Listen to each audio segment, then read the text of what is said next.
Police Department. Hi there. I'm just looking to talk to your media person, if you guys have one of those on staff there. Yes, one moment, please. Thank you.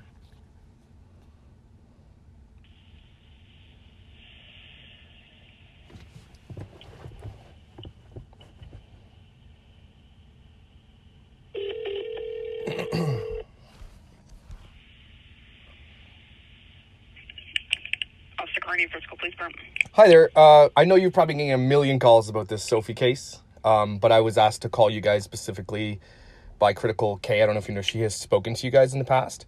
I'm covering the case, obviously, myself, and I've come to, everybody's telling me the case is closed, and I just wanted to just get my own call into you guys to say, just to have fact check that this case is actually closed completely. Yeah, so what I would request you do is submit a public information request through our records department, and they will be able to give you all the information that is available at this time.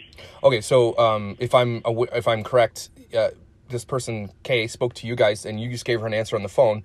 So I'm not able to do the same thing that she did. I was not the one that she spoke to. So, okay. And so that's the directive that I'm going to go ahead and give you. For okay, so you have to do through access to information. So if someone calls about a criminal or whatever, or we think there's a case opening, the only way to access if the case is open is if to go through a access to information order.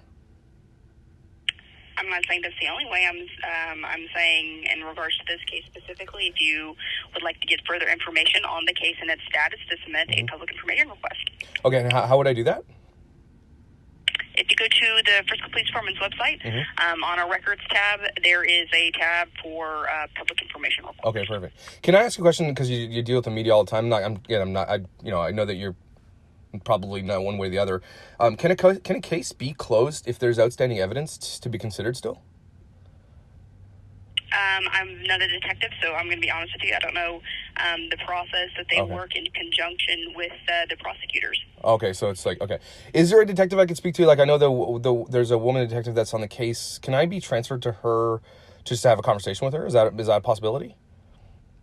No, sir, it's not a I can't speak to the detective? Can I speak to any detective in the Frisco Police Department? No, sir, I'm not going to transfer you over to our CID division. Again, I'm going to point you in the direction of our public information request. And if you have any further questions from there, give us a call back. What media line are you from? I'm with the Dad Challenge podcast. Okay. Yeah, so again, I'm going to direct you to the public information request, but it's not our practices to transfer people over to speak directly with the detective. Okay, so let's say I wasn't calling about this case and I wanted to speak to a detective. Can the public speak to detectives? It's not typical unless you're specifically assigned to that case. So you can't call a police department and speak to a detective? Are you serious?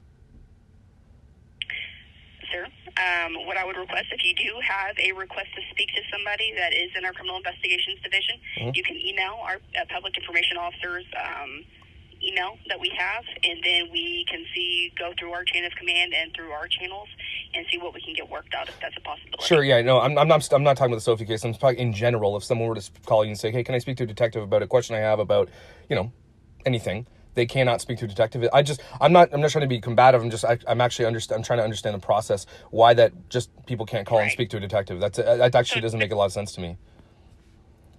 Okay, so let me clear the air for this.